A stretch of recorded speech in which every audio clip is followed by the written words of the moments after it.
A twist to an issue we have been following closely. Now, we've told you about how dozens of trees are being torn down at Denver City Park as part of a stormwater project. Well, now there's a push to save some bees in one of those trees. Our Jamie Leary live at the park. And Jamie, city says it's aware of this problem.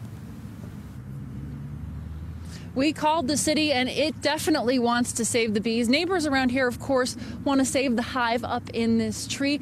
And today, a conversation started about how to get the right people together to do just that, thanks in part to one woman who can't help but care for creatures because she does it for a living.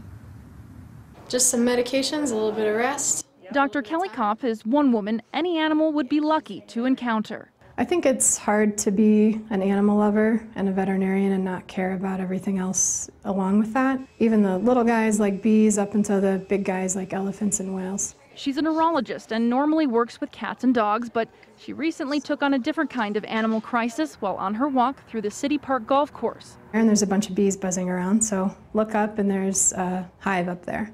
So just a hole in the trunk, it's about 15 feet up. And lots of bees going in and out. The tree will be cut down and the hive, it's 15 feet up, buried in the trunk. Kelly wasn't exactly sure how she could save the bees. But I know there's a lot of people in Colorado that care a lot about bees, so I'm hopeful someone can do it for us. It wasn't hard to find somebody who wanted to help. Jason Fuller works with hives at Sister Gardens, and he knows his bees.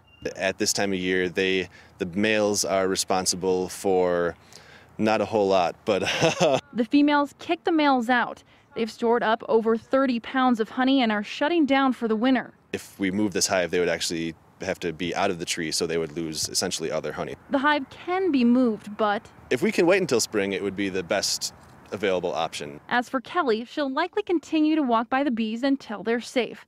It's just part of her nature. Even though we just practice on cats and dogs, I think it's important to keep an eye on the animal kingdom.